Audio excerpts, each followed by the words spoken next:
بسم اللہ الرحمن الرحیم۔ حضرت عمر فاروق رضی اللہ تعالی عنہ کی شہادت کیسے ہوئی؟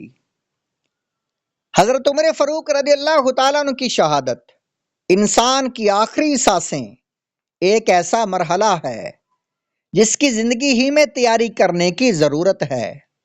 ہمارے اسلاف تو موت کے بستر پر بھی موت کے بعد کی زندگی کی تیاری کرتے تھے۔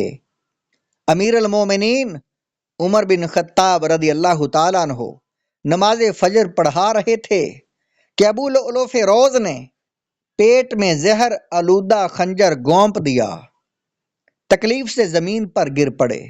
عبد الرحمن بن عوف رضی اللہ تعالیٰ عنہ نے نماز مکمل کرائی۔ نماز کے بعد لوگ حضرت عمر فاروق رضی اللہ تعالیٰ عنہ کی طرف متوجہ ہوئے، خون میں لت پت تھے۔ کسی نے کہا امیر المومنین نماز نماز۔ حضرت عمر فاروق رضی اللہ تعالی عنہ نے فرمایا، ہاں اللہ کی قسم، اس شخص کا اسلام میں کوئی حصہ نہیں جو نماز کو ضائع کر دے۔ پھر نماز پڑھنے کے لیے اٹھے تو زخم سے خون تیزی سے بہنے لگا۔ زخم پر کپڑا باندھ کر نماز مکمل کی۔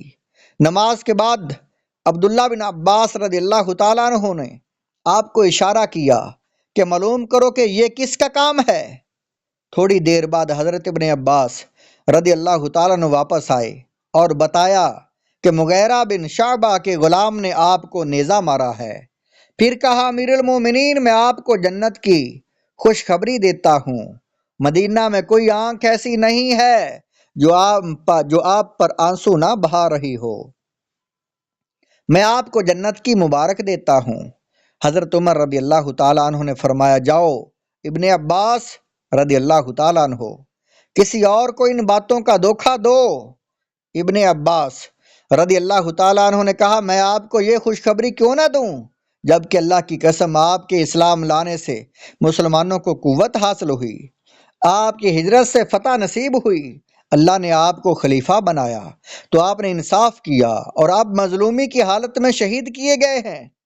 یہ سن کر حضرت عمر رضی اللہ تعالیٰ عنہ نے پوچھا، اے ابن عباس رضی اللہ تعالیٰ عنہ، کیا تم کل قیامت کے دن ان باتوں کی گواہی دو گے؟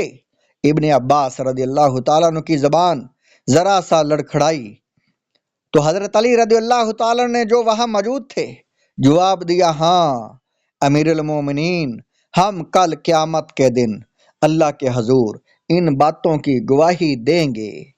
وفات کے وقت حضرت عمر فاروق رضی اللہ تعالی عنہ کی کیفیت، اس میں شک نہیں کہ موت کے وقت مرنے والے کو اس طرح کی خوشخبری دینا ایک اچھا کام ہے تاکہ رحمت الہی کی امید کا پہلو اس کے نزدیک غالب رہے، کیونکہ انسان اللہ تعالیٰ سے جیسی امید کرتا ہے اللہ تعالیٰ اس کے ساتھ ویسا ہی معاملہ فرماتا ہے۔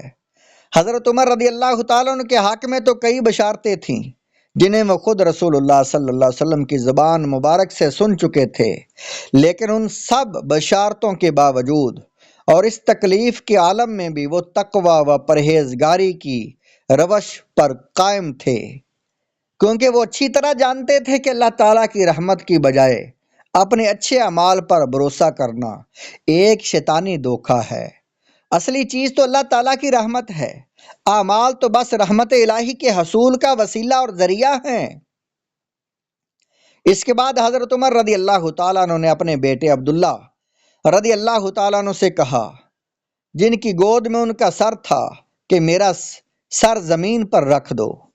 حضرت عبداللہ رضی اللہ تعالیٰ عنہ نے سوچا شاید ناگواری کی وجہ سے اس طرح کہہ رہے ہوں، اس لیے خاموش رہے۔ جب 3 مرتبہ یہی کہا تو حضرت عبداللہ رضی اللہ تعالیٰ نے حضرت عمر رضی اللہ تعالیٰ عنہ کا سر زمین پر رکھ دیا۔ پھر حضرت عمر رضی اللہ تعالیٰ عنہ رونے لگے، یہاں تک کہ مٹی ان کے گالوں اور آنکھوں پر لگ گئی۔ اس کے بعد کہا، عمر اور عمر کی ماں کے لیے ہلاکت ہے اگر آج اللہ اس کی بخشش نہ کرے۔ یہ واقعہ تاریخ عمر لابن جوزی صفحہ نمبر 221 پر ہے۔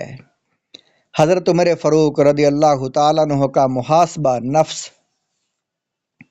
حضرت عمر فاروق رضی اللہ تعالیٰ عنہ فرماتے ہیں، حاسبو انفسکم قبل ان تحاسبوا وزنوا اعمالکم قبل ان توزنوا۔ محاسبہ کیے جانے سے پہلے اپنے نفس کا محاسبہ کر لو، اور وزن کیے جانے سے پہلے اپنے اعمال کو وزن کر لو، یعنی اپنے آپ کو میزان میں رکھو اس سے پہلے کہ تمہیں میزان میں رکھا جائے۔ محاسبہ نفس کے لیے کوئی خاص طریقہ متعین نہیں، تاہم سلف و صالحین کی زندگیوں کا مطالعہ اور ان کا محاسبہ کا طریقہ اس باب میں فائدہ مند ہو سکتا ہے۔ اس لیے ذیل میں ایک دو مثالیں دی جا رہی ہیں۔ خلیفہ ثانی حضرت عمر فاروق رضی اللہ تعالیٰ عنہ، آپ کے بارے میں آتا ہے کہ انہوں نے اپنے ہر حاکم، داعی اور مربی پر محاسبہ نفس لازم کر رکھا تھا۔ حضرت انس بن مالک رضی اللہ تعالیٰ عنہ فرماتے ہیں کہ میں حضرت عمر بن خطاب رضی اللہ تعالیٰ عنہ کے ساتھ ایک دن نکلا۔ وہ ایک باغ میں داخل ہوئے، میرے اور ان کے درمیان صرف ایک دیوار حائل تھی۔ میں نے باہر سے انہیں اندرون باغ یہ کہتے ہوئے سنا، عمر امیر المومنین ہو گیا۔ نہیں نہیں خطاب کے بیٹے، تم اللہ کا تقوی اپناؤ ورنہ وہ تمہیں عذاب دے دے گا۔ یہ حدیث پاک مسند احمد، آپ کی کتاب امام احمد بن حنبل کی کتاب الزہد، اس کا صفحہ نمبر ہے 149۔